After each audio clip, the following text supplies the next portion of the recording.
जय Hind. Viewers, CAPF central armed police forces की latest notification के अनुसार इनकी मेडिकल स्टैंडर्ड को देखेंगे सीरियल वाइज, जैसे कि नोटिफिकेशन में मेंशन है, और साथ में कुछ और चीजें जो कि दूसरी सर्विसेज की मेडिकल में चेक होती हैं। ये वीडियो फीमेल कैंडिडेट के लिए भी और बाकी सारे जो मेडिकल एग्जाम होते हैं उसमें भी काफी हेल्पफुल होगा। मेडिकल डिस्क्लेमर मेरे बारे में।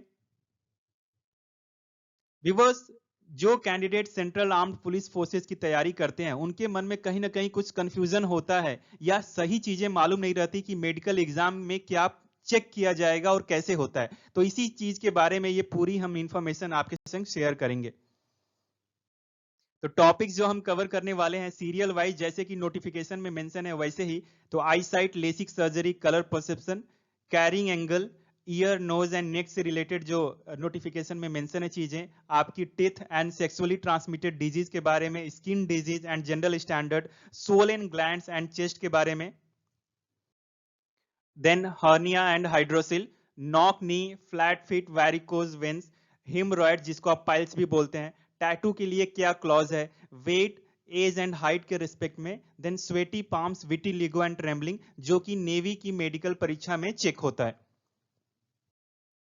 तो ये यूपीएससी की 15 अप्रैल 21 की सीएपीएफ की लेटेस्ट नोटिफिकेशन के अनुसार मैं ये मेडिकल इंफॉर्मेशन आपके संग शेयर करूंगा। व्यूअर्स, नोटिफिकेशन के पेज नंबर 7 पैरा 9 से ही चीजें शुरू हो जाती है मेडिकल के बारे में। वहां पे एक चीजें मेंशन है कि जो सर्विस का एलोकेशन होगा वो मेडिकल एग्जाम से आपके पहले होगा। तो जस्ट ये इंफॉर्मेशन के लिए। नोटिफिकेशन के पेज नंबर 13 से पैरा 2 आई साइट का रिक्वायरमेंट देख लीजिए। तो distant vision, better I, words I, ये सारी चीजें मेंशन है। इसके बारे में एक एक करके एक एक वर्ड जो है हम उसके बारे में जानेंगे। मायोपिया क्या होता है, हाइपरमेट्रोपिया क्या है, LASIK surgery and all, Ishihara plate. जिनकी आई साइट में प्रॉब्लम होती है तो आपके ऑप्थेल्मोलॉजिस्ट जो हैं, आपके नेत्र रोग विशेषज्ञ, इस चार्ट को दिखाते हैं जिसको बोलते हैं स्नेलन चार्ट, जो कि एक डच ऑप्थेल्मोलॉजिस्ट के नाम से है। तो डिस्टेंट विजन क्या होता है, जो कि वर्ड उसमें यूज हुआ है। तो एक्चुअली डिस्टेंट मतलब डिस्टेंस आप समझ लीजिए सिंपल में। तो vision for objects that are at a distance of 20 feet और more than from the viewer. जब एक व्यूअर से 20 फीट या उससे ज्यादा एक ऑब्जेक्ट रहता है तो इस विजन को जब देखा जाता है या चेक किया जाता है तो उसको बोलते हैं डिस्टेंट विजन। बेसिकली बात यह है सिंपल में कि दूर की चीजों को आप कितना बेहतर देख सकते हैं, उस विजन को आप डिस्टेंट विजन बोलते हैं।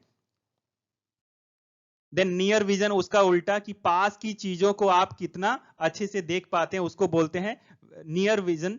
एंड नॉर्मली जो नियर विजन का मापने का जो पैमाना है दैट इज N6। N6 का मतलब यह है कि N रेफर टू नियर, नजदीक, एंड 6 का मतलब है कि वो जो साइज ऑफ जो लेटर है उसका। तो ये हम देखेंगे अभी।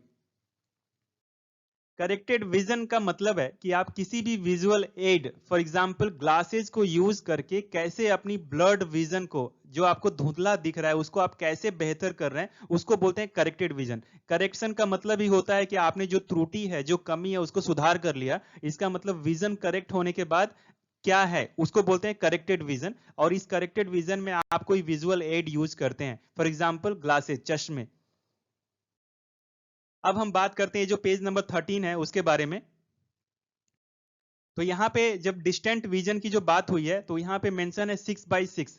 तो distant vision 6/6, better eye, worse eye. तो बेटर आई मतलब बेहतर आंख क्या हो सकती है, वर्स आई मतलब खराब आंख, और ये आपका स्नेलन चार्ट। तो एक्चुअली 6/6 का मतलब है कि एक ऑब्जेक्ट जो 6 metre object is visible at 6 metre, मतलब जो 6 मीटर पे एक स्टैंडर्ड आई को देखना चाहिए तो वो 6 मीटर पे देख पा रहे हैं, तो उसको बोलेंगे 6/6। इट मींस उनका जो डिस्टेंट विजन है वो बिल्कुल ठीक है। 6/9 जो है उसका मीनिंग यह है कि 9 मीटर पे जो ऑब्जेक्ट देखा जाना चाहिए क्लियरली एक हेल्दी आईज के द्वारा, तो वो 9 मीटर पे ना देख के वो 6 मीटर पे देखते हैं, तो इसको बोलते हैं 6/9। इसका मतलब जो 6/12 है वो और वर्ष आई हो गई। दैट मीन्स कि 12 मीटर का जो ऑब्जेक्ट है वो आप केवल 6 मीटर पे देख पाते हैं। यहाँ पे देखिए 9 और 6 के बीच में 3 मीटर का डिफरेंस है, लेकिन यहाँ पे 12 और 6 के बीच में 6 मीटर का डिफरेंस है। इसका मतलब आपको बहुत ज्यादा नजदीक आना है इस 12 मीटर के ऑब्जेक्ट को देखने के लिए। तो सिंपल भाषा में जो 6/12 जो आंख है वो 6/9 से ज्यादा खराब है। अब बात करते हैं नियर विजन, जिसका हमने बात किया था, नियर नजदीक वाली विजन, पास की दृष्टि का। तो ऐसा कुछ चार्ट होता है जिसमें आपके ये छोटे छोटे लेटर ये आपके सामने ही टेबल पर रख के आपसे पढ़वाया जाता है। तो N6 का मतलब क्या है? The smallest line font which a normal healthy I can read on the vision chart. जो स्मॉलेस्ट लेटर है जो कि इसमें मेंशन किया हुआ है, उसको आप यदि पढ़ लेते हैं अच्छी तरह से तो उसको बोलते हैं कि N6 है। और N9 का मतलब क्या है कि उससे बड़ा वाला फॉन्ट आप पढ़ पा रहे हैं। जो छोटा वाला फॉन्ट है जो N6 के लिए रिक्वायर्ड है वो आप नहीं पढ़ पा रहे हैं, उससे बड़ा वाला फॉन्ट पढ़ पा रहे हैं, तो उसको बोलेंगे N9। तो इसका मतलब है कि N6 जो विजन है वो N9 से बेहतर है। इसीलिए कहा गया है कि जो नियर विजन जो बेस्ट है होता है वो N6 होता है, और N9 मतलब उससे थोड़ी वर्स आई। लेसिक सर्जरी क्राइटेरिया के बारे में देख लेते हैं। एज जो है 18 टू 35 ईयर्स तक, 21 टू 26 आपकी एक्सियल लेंथ, देन कॉर्निया की थिकनेस इतना, pre LASIK error 6 dioptre. That means कि लेसिक सर्जरी से पहले आपका जो आईसाइट होना चाहिए वो 6D तक रहे।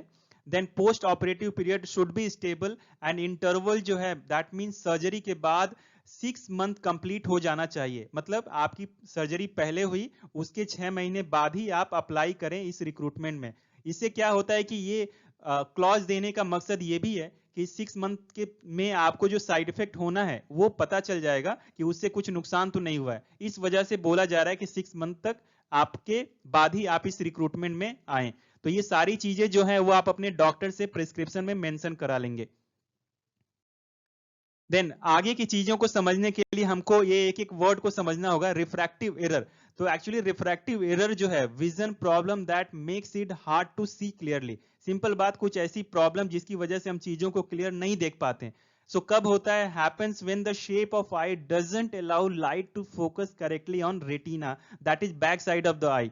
तो ये इसकी वजह से लाइट जो है करेक्टली फोकस नहीं हो पाती रेटिना के ऊपर, जिससे इमेज क्लियर नहीं बनता। हम क्या समझने की कोशिश कर रहे हैं? हम रिफ्रैक्टिव एरर समझने की कोशिश कर रहे हैं, क्योंकि ये सारे टर्म्स अभी आगे यूज होंगे जब आप विजन रिक्वायरमेंट को अच्छी तरह से समझना चाहते हैं। तो मायोपिया और नियर साइटेडनेस उसमें मेंशन हुआ है। तो मायोपिया क्या होता है? It is a vision condition जहां पे आप क्या होता है कि नजदीक की चीजों को स्पष्ट रूप से देख सकते हैं लेकिन दूर की चीजें आपको धुंधली दिखाई देती हैं, जो कि नॉर्मली एक कैंडिडेट में ये कॉमन है। मायोपिया और नियर साइटेडनेस निकट दृष्टि दोष जो कॉमन है। नाम उल्टा है, निकट दृष्टि दोष मतलब आप निकट वाला देख रहे हैं, दूर वाली में समस्या है। इसको बोलते हैं मायोपिया और नियर साइटेडनेस। इंग्लिश में इजी है, नियर साइटेड मतलब नियर साइटेड को आप नियर ऑब्जेक्ट को आप आराम से देख सकते हैं। मायोपिया का एक इमेज ये देखिए, ये नजदीक में बहुत क्लियर दिख रहा है लेकिन जैसे जैसे ये दूर जा रहे हैं तो धुंधली हो जा रही है। यहां पर भी ये नजदीक वाला जो लेटर है, बड़ा लेटर जो है वो अच्छा दिख रहा है, जब दूर जा रहे हैं दूर वाले लेटर को तो ये धुंधला होता जा रहा है। तो मायोपिया का एक एग्जाम्पल, यदि आपका एक प्रिस्क्रिप्शन -0.75 है तो ये इंडिकेट करता है कि आपको इतनी नियर साइटेडनेस प्रॉब्लम है, और ये नॉर्मली क्या है? एक माइल्ड लेवल है, एक लो लेवल का प्रॉब्लम है -0.75। यदि आपका चश्मे का पावर -5 है, इसका मतलब आपका प्रॉब्लम थोड़ा सा ज्यादा है, और ये -0.75 जो कि हमने अभी बात किया उससे बड़ी प्रॉब्लम है। अब बात करते हैं हाइपरमेट्रोपिया। तो हाइपरमेट्रोपिया जिसको आप लॉन्ग साइटेडनेस बोलते हैं, तो ये मायोपिया का ठीक उल्टा है। तो यहां पे क्या हो रहा है कि आपकी पास की वस्तुएं धुंधली दिखाई देती हैं लेकिन जो दूर की वस्तुएं हैं वो आप अच्छी से देख लेते हैं। ये नॉर्मली एजेड पर्सन में ऐसी चीजें होती हैं। तो ये देखिए, ये नजदीक वाली चीजें धुंधली हैं लेकिन जैसे ये दूर जा रहा है तो ये क्लियर हो जा रही है। तो इस प्रॉब्लम को आप बोलते हैं हाइपरमेट्रोपिया या लॉन्ग साइटेडनेस, और जिसका क्राइटेरिया भी इस नोटिफिकेशन में मेंशन है कि कितना तक परमिसेबल है। व्यूअर्स, यदि आपको लगता है कि आपकी आंखें हमेशा टायर्ड हो जाती हैं या फोकस करने में प्रॉब्लम होता है, तो इसका मतलब आपका प्रॉब्लम हाइपरमेट्रोपिया का हो सकता है। यदि आपका जो पावर है वो +1.5 है प्लस में, तो इसका मतलब आपको लॉन्ग साइटेडनेस या हाइपरमेट्रोपिया की प्रॉब्लम है। मतलब आपको नजदीक वाली चीजें नहीं दिखती हैं या धुंधली दिखती हैं और दूर वाली चीजें क्लियर है। व्यूवर्स, अभी तक हमने ऊपर से लेके यहां तक सारी चीजें कवर कर ली। अब हम रिफ्रैक्टिव एरर, जिसको हमने पहले डिस्कस किया हुआ है, उसमें सिलेंडर वर्ड जो यूज हुआ है उसको समझेंगे। तो एक्चुअली सिलेंडर वर्ड के पहले आपको एस्टिग्मेटिज्म समझना होगा। ये एक कंडीशन है आई की जिसमें आपकी आंख पूरी तरह से गोल नहीं होती, सिंपल वर्ड्स में कहें तो। दूसरे शब्दों में कहे तो एस्टिग्मेटिज्म जो है, इसमें आपकी जो गोलाकार वक्रता जिसको आप स्फेरिकल कर्वेचर बोलते हैं, उसमें कुछ डिफेक्ट होता है जिसकी वजह से ये एस्टिग्मेटिज्म होता है। और इसकी रिजल्ट की वजह से जो इमेज बनती है वो विकृत बनती है, मतलब बिगड़ा हुआ बनता है, वो अच्छा नहीं रहता, वो साफ नहीं दिखता आपको। ये एक डिस्टॉर्टेड विकृत छवि का एग्जाम्पल जिसमें ये सब हिलता हुआ लग रहा है, चीजें क्लियर नहीं है।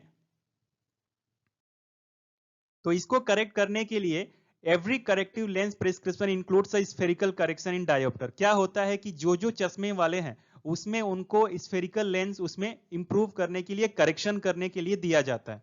अभी spherical lenses are adequate correction when a person has no astigmatism. यदि किसी व्यक्ति को एस्टिग्मेटिज्म की समस्या नहीं है तो उसके लिए जो स्फेरिकल लेंस है वो इनफ है, उसको जरूरत नहीं है। And then cylindrical power is not required, उनको सिलिंड्रिकल पावर की जरूरत नहीं है। मैं आपको ये बताना चाह रहा हूं कि यदि एस्टिग्मेटिज्म है तो सिलिंड्रिकल पावर आपके प्रिस्क्रिप्शन में मेंशन होगा, यदि एस्टिग्मेटिज्म नहीं है तो केवल आपका जो एसपीएच है वो सफिशियंट है आपको करेक्शन देने के लिए, आपके चश्मे के नंबर के लिए। तो सिलिंड्रिकल मतलब basically this indicates the amount of lens power for astigmatism. मतलब स्फेरिकल पावर से तो करेक्शन हो रहा था लेकिन साथ में आपको एस्टिग्मेटिज्म भी है, तो उसको करेक्ट करने के लिए जो पावर देंगे उसको बोलते हैं CYL, that is cylinder power. यदि आपको एस्टिग्मेटिज्म है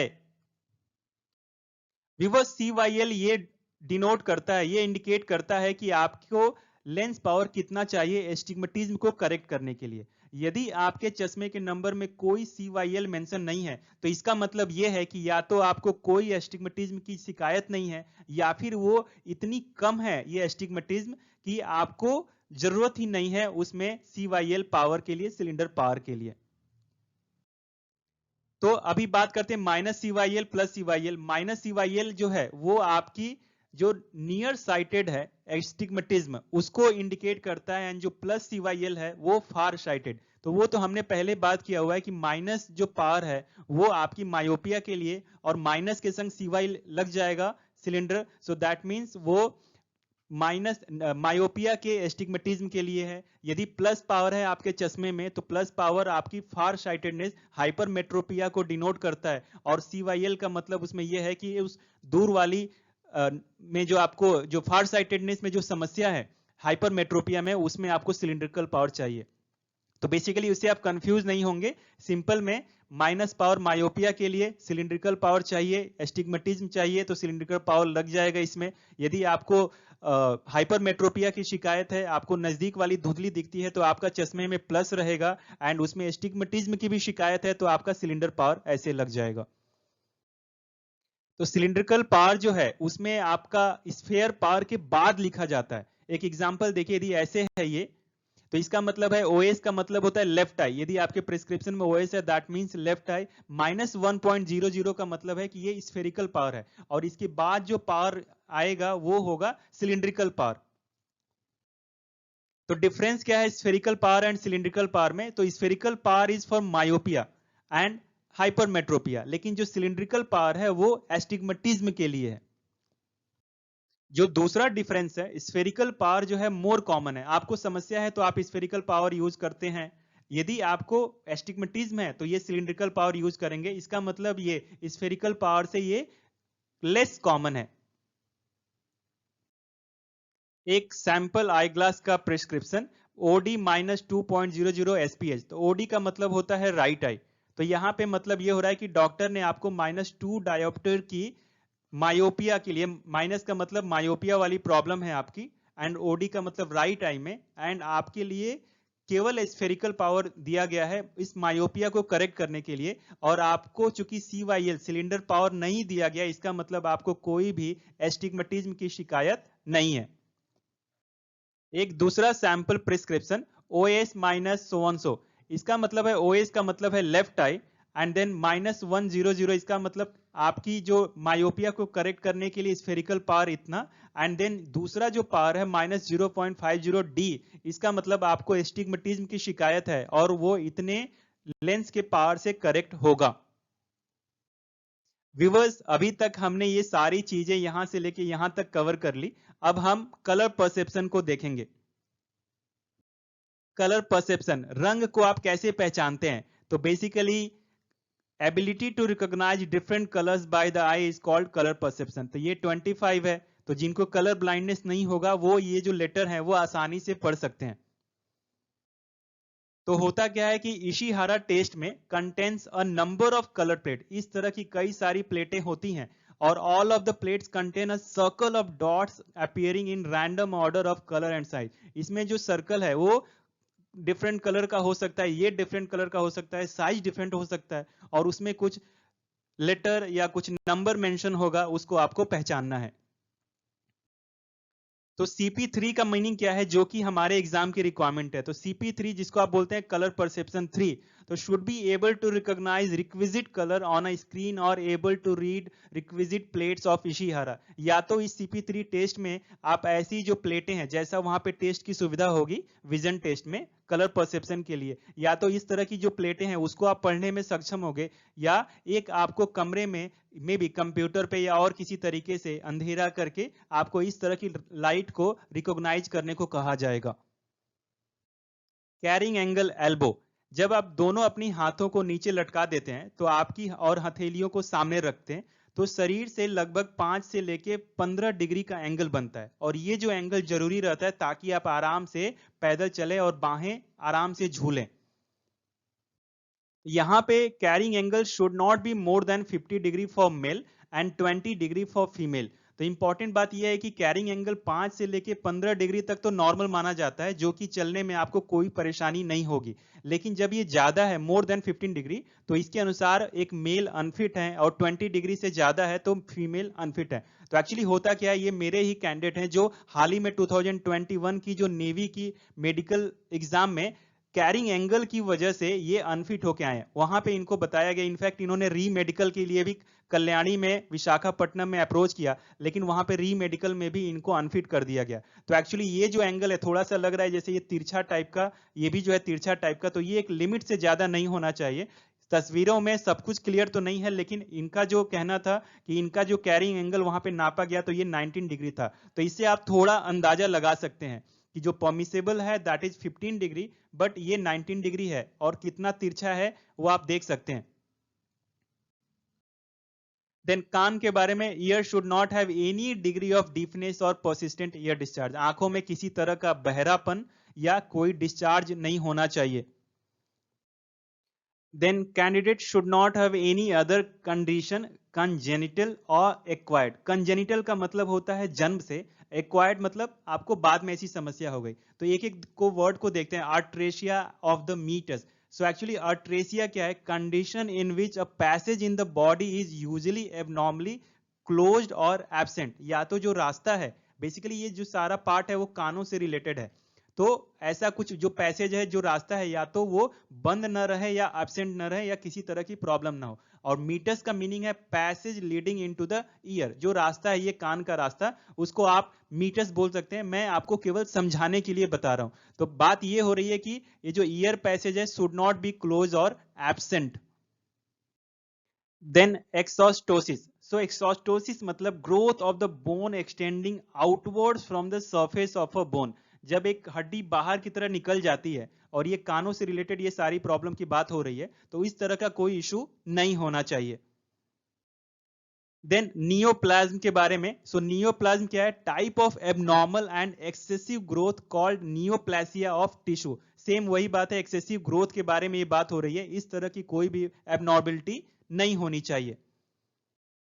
देन ईयर एक, ये तो इजी है, ईयर पेन, कानों में कोई दर्द ना हो। Then tinnitus, a condition in which a consistent noise is heard. आपने सुना भी होगा, हमेशा लग रहा है कि कुछ ना कुछ आवाज सुनाई दे रही है, तो इस तरह की इशू को बोलते हैं टिनिटस। तो ये भी प्रॉब्लम न रहे। देन वर्टिगो, वर्टिगो का मीनिंग है कि एक ऐसा सेंसेशन आपको महसूस होता है जिसमें लगता है कि आपकी आसपास की चीजें घूम रही हैं। डीएनएस, ये अब नाक के बारे में। डीएनएस डेविएटेड नेसल सेप्टम, विचलित नाक पट।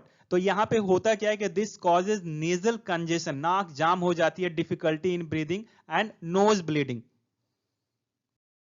नाक से रिलेटेड दूसरी प्रॉब्लम एट्रोपिक राइनिटिस। तो ये क्या है, affect the interior of your nose, नाक की जो अंदर की चीजें हैं उसको ये प्रभावित करती हैं। सिम्टम क्या हो सकता है, नेजल ऑब्स्ट्रक्शन, साइनस, ये गंध आना या नोज से ब्लीडिंग या आपको गंध पता नहीं चलता। तो ये सारे आपके जो ईएनटी डॉक्टर हैं वो आपको एक्सप्लेन कर देंगे।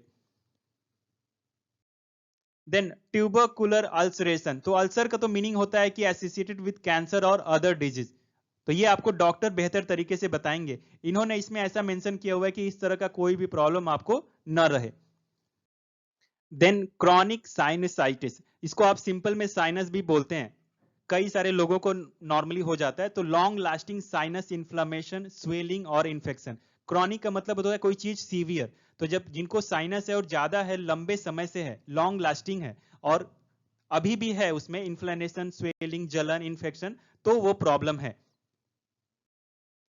अब नेक के बारे में कि कैंडिडेट का इनलार्ज लिम्फ नोड नहीं होना चाहिए, बढ़ा हुआ नहीं होना चाहिए। तो लिम्फ नोड क्या होता है, located through out the body, पूरी बॉडी में कई जगह पे हैं, इंक्लूडिंग नेक, आर्मपिट एटसेट्रा। और ये लिम्फ नोड करते क्या है, ये ड्रेन करते हैं, लेके जाते हैं लिम्फ को, जो कि नॉर्मली व्हाइट ब्लड सेल से बना होता है, एंड नियर बाई ऑर्गन और areas of the body. Basically ये ट्रांसपोर्टेशन का काम करते हैं। तो इस तरह का यदि इनलार्ज है, ये देखिए कुछ अलग ही तरीके का दिख रहा है, तो इस तरह की चीजें इनलार्ज लिम्फ नोड अलाउ नहीं है।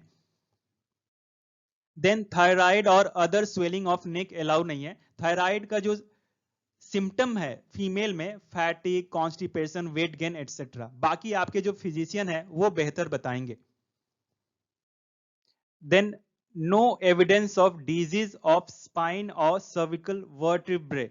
तो स्पाइन क्या होता है, the spine is our body central support structure, जो कि आप देखते हैं ऊपर से लेके नीचे तक ये कमर तक आता है, तो इसको स्पाइन बोलते हैं।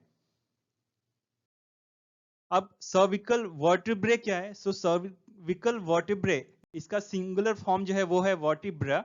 सो vertebrae of the neck immediately below the skull. तो cervical vertebrae is the vertebrae of the neck immediately below the skull. ये आपकी स्कल, खोपड़ी के सीधा नीचे जो पार्ट है उसको आप बोलते हैं सर्विकल वर्टिब्रे। तो इसमें इनके कहने का मतलब ये है कि नेक है, तो ये चूंकि ये नेक का एक पार्ट आ गया, तो नेक के पार्ट में आपको कोई भी ये जो आपकी स्पाइन जो है उसमें या फिर सर्विकल वर्टिब्रे में कोई प्रॉब्लम नहीं होनी चाहिए। देन टीथ के बारे में आपको एफिशिएंट मैस्टिकेशन, तो मैस्टिकेशन का मतलब होता है चबाना, तो अच्छा चबाने का क्षमता होना चाहिए। देन सीवियर पायोरिया, पायोरिया मतलब a type of dental sickness किसी तरह का न रहे। देन वेनेरियल डिजीज का मतलब क्या है, एक्चुअली वेनेरियल डिजीज मतलब अ सेक्सुअली ट्रांसमिटेड डिजीज, एसटीडी, तो इस तरह का कोई चीजें न रहे।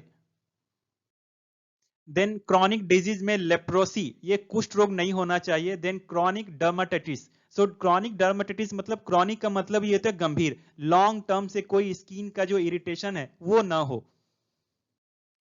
देन एक्सटेंसिव पिटीराइसिस वर्सिकलर, तो ये extensive pityriasis versicolor means infection of the skin.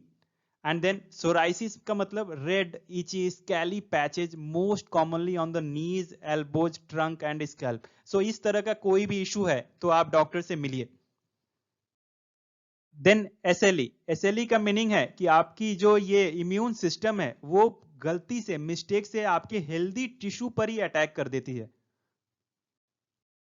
Then general standard, आपकी जो स्पीच है बिना किसी हकलाहट के होनी चाहिए। Then the candidate should not have any indication of chronic disease, गंभीर बीमारी जैसे टीवी, आर्थराइटिस, ये pressure, diabetes, bronchial asthma, heart disease etcetera. Then candidate should not have perceptible and visible glandular swelling anywhere, किसी तरह का कोई जो swelling है ग्लैंड से रिलेटेड वो नहीं होना चाहिए। perceptible का मीनिंग होता है able to be seen और noticed, जो बाहर से ही दिख रहा है। and no visible swollen gland, swollen gland जिसको आप may be felt under the chin और इन द नेक और आर्मपिट, इसको यहाँ पे देखने से, छूने से महसूस कर सकते हैं doctor. Then chest should be well formed, अच्छी तरह से चेस्ट डेवलप हो, डिवॉइड ऑफ एनी एबनॉर्मेलिटी, किसी तरह का कोई ना डिफॉर्मेशन न रहे, इसको बोलते हैं फ्लैट चेस्ट न रहे, या पिजन चेस्ट, ये कबूतर की तरह जो दिखता है, कई लोगों का इससे भी ज्यादा होता है तो उसको पिजन चेस्ट बोलते हैं। सो पिजन चेस्ट एक डिफॉर्म्ड चेस्ट जिसका कोई शेप नहीं है या शेप बिगड़ा हुआ है, तो इस तरह का कोई इशू न रहे। देन रिकेटी रोजरी, सो यहाँ पे रैकेटिक रोजरी का मतलब होता है ये डेफिशिएंसी ऑफ एक कैल्शियम है resulting in lack of mineralisation, mineral की कमी, एंड ओवर ग्रोथ ऑफ ये कॉस्टोकॉन्ड्रल। कॉस्टोकॉन्ड्रल का meaning pertaining to rib and its cartilage, joint cartilage. तो कार्टिलेज मतलब it's a connective tissue found between bones और elbows, knees, ankles. So basically कहने का मतलब है कि जब हम बात कर रहे हैं चेस्ट की, तो इसमें हड्डियों से रिलेटेड ये सारी प्रॉब्लम कुछ न रहे। And then heart and lung should be sound, यहाँ पे SOUND होगा, जो आपके हार्ट एंड लंग से अच्छी तरह से काम करें। Then limbs, hands and feet should be well formed, मतलब पूरा शरीर जो है अच्छे तरह से डेवलप रहे और आप किसी भी तरह से मूवमेंट करने में, अपना काम करने में किसी तरह का कोई जोड़ों में समस्या न रहे। हड्डियों से जुड़ी हुई दूसरी बातें, कोई पुराना फ्रैक्चर ना हो, there should be free perfect movement हर ज्वाइंट में, feet and toes should be well formed, सब कुछ अच्छे तरह से आपका स्ट्रक्चर होना चाहिए, बना हुआ होना चाहिए। Then should not have congenital malformation, so इसका मतलब क्या होता है, ये जेनेटिक भी हो सकता है, जन्मजात विकृति जो है वो अनुवांशिक हो सकती है, तो वो नहीं होना चाहिए। And candidate must have completed 6 months after LASIK surgery while considering for recruitment in CAPF, जो कि हमने पहले ही बात कर लिया है। Then should not bear traces of previous acute or chronic disease pointing to an impaired constitution, किसी तरह का कोई गंभीर पुरानी बीमारी ना हो जिसका असर आपके संरचना पे पड़े। And candidate should have no disease of genitourinary tract, तो एक्चुअली जेनिटो यूरिनरी ट्रैक्ट का मतलब होता है the system of organs concern with the production and excretion of urine, urine जो आप पास कर रहे हैं उससे रिलेटेड जो ऑर्गन है वो, या जो हमारा रिप्रोडक्टिव सिस्टम है उससे जो रिलेटेड ऑर्गन है वो, उससे जुड़ी हुई कोई समस्या नहीं होनी चाहिए। देन आपको कोई इनग्विनल स्क्रॉटल स्वेलिंग या हर्निया जैसी प्रॉब्लम नहीं होनी चाहिए। ग्रॉइन क्या होता है, found in the thigh area of the leg, ये जो पोर्शन है हमारा जहां पे ये सब, इसको ग्रॉइन बोलते हैं। तो यहाँ पे इस तरह का कोई इशू ना रहे, एंड डॉक्टर इसको नॉर्मली चेक करते हैं, जैसे ये स्वेलिंग दिख रहा है आपको, आपके ग्रॉइन के चारों तरफ टेस्टिकल्स को टच कर सकते हैं और आपको कफ करने के लिए बोल सकते हैं, खांसने को बोल सकते हैं, तो उनको महसूस हो जाएगा कि किसी तरह की कोई स्वेलिंग है कि नहीं। देन ओनली फॉर मेल ये पॉइंट है, बोथ द टेस्टिकल, जो आपके टेस्टिकल्स हैं और वो नॉर्मल हो, किसी तरह का कोई समस्या न रहे, हाइड्रोसिल जिसको आप बोलते हैं जिसमें स्वेलिंग हो जाती है, तो स्वेलिंग इन द स्क्रॉटम, अंडकोश में जो सूजन है। देन सेम बात, डॉक्टर आपकी ग्रॉइन के चारों तरफ जाएंगे और वो टेस्टिकल को पकड़ के आपको खांसने के लिए बोलेंगे, तो उससे उनको स्वेलिंग पता चल जाता है कि नहीं है। देन कोई नॉक नी की समस्या नहीं होनी चाहिए। नॉक नी का मतलब होता है large gap between their feet when they are standing with their knees together, जब घुटना को आप सटा के खड़े हो रहे हैं तो आपका जो फीट है वो सटा हुआ होना चाहिए। तो नॉर्मल पैर में तो ऐसा हो गया, घुटना सटाया तो आपके पैर भी सटे हुए हैं, लेकिन जब नी यहाँ पे सट रहा है लेकिन यहाँ पे आपके जो फीट हैं वो अपार्ट हैं, तो इसको बोलते हैं नॉक नी की समस्या।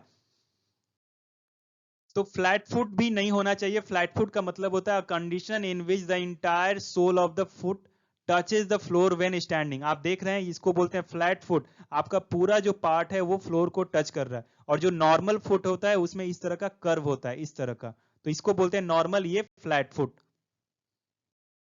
देन वेरिकोज वेन्स, इसका मतलब होता है these are twisted in large veins, most commonly affected are those in your legs. Legs में ये नॉर्मली इन लार्ज वेन्स होती हैं, that is because standing and walking upright increases the pressure in the veins of your lower body. आप ज्यादा लंबे समय तक खड़े रहते हैं या वॉकिंग करते हैं तो उसकी वजह से, ये प्रेशर की वजह से ये आपको वेन्स दिखने लगती हैं, इनलार्ज हो जाती हैं। ये एक एग्जाम्पल वेरिकोज वेन्स का, इस तरह का आप वेन्स देख सकते हैं, एंड ये आपकी नॉर्मल वेन, एकदम कुछ भी तरह का वेन विजिबल नहीं है। देन कैंडिडेट जो है अच्छे मानसिक और शारीरिक स्वास्थ्य में रहें, किसी तरह का कोई प्रॉब्लम ना हो और हर तरीके से अपना ड्यूटी पूरा करने में सक्षम रहे physically and mentally.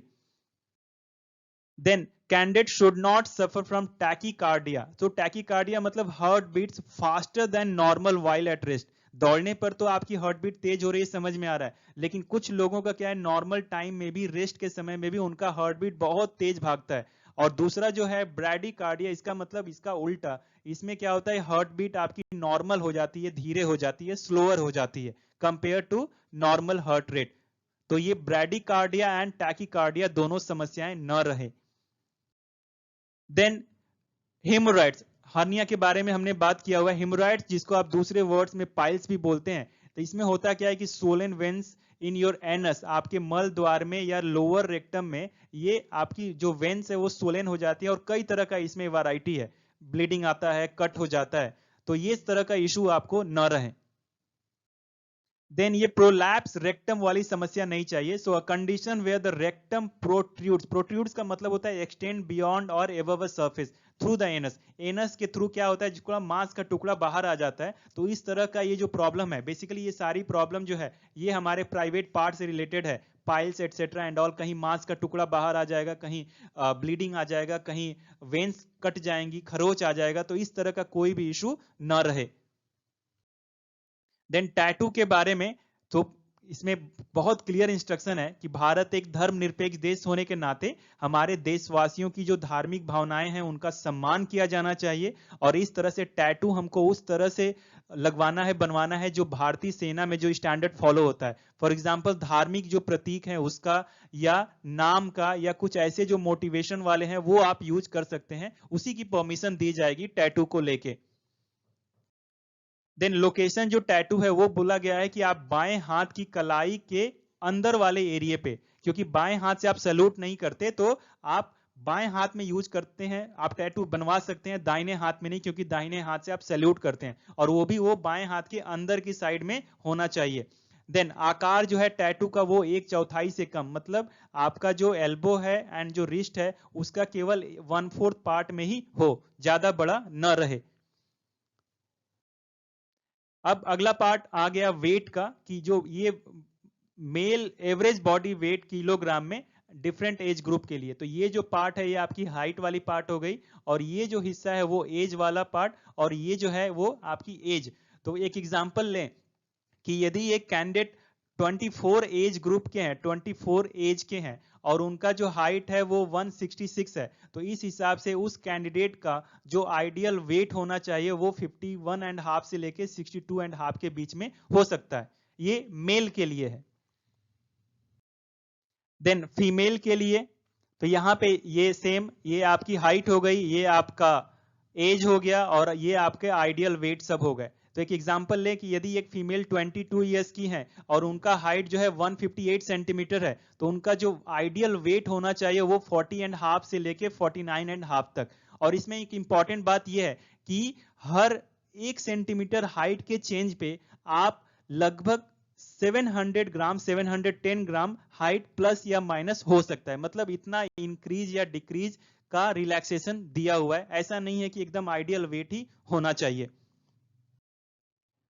Weavers navy medical में ये चीजें चेक होती हैं, इस सीएपीएफ नोटिफिकेशन में ये मेंशन नहीं था, लेकिन मुझे लगता है कि सारी सर्विसेज में ये मेडिकल चीजें चेक होती हैं। फॉर एग्जांपल स्वेटी पाम्स, तो इसका मतलब होता है पर्सन पाम स्वीट हेवली, बहुत ज्यादा पसीना आता है यहां से, तो ये भी अलाउ नहीं है। इनफैक्ट ये परमानेंट रीजन है अनफिट का, permanent unfit. Then vitiligo, vitiligo मतलब patches of the skin losing their pigment, जो स्किन अपना पिगमेंट जो है वो खो देता है, तो ये भी अलाउ नहीं है। Then shaking in the hands arms head legs etcetera, बहुत कॉमन चीजें हैं, क्योंकि नेवी का जो इंस्ट्रक्शन है उसमें मेंशन हुआ था, तो इसलिए मैंने सोचा कि यहाँ पे मेंशन कर दूं। तो आपकी बॉडी के पार्ट्स में या आवाज में किसी तरह की ट्रेम्बलिंग, कांपना नहीं होना चाहिए, शेकिंग नहीं होनी चाहिए। देन बोन्स, ये बहुत सिंपल बात है कि मैल डेवलपमेंट, हड्डियों का अच्छी तरह से विकास होना चाहिए, किसी तरह का मैल न्यूट्रिशन नहीं।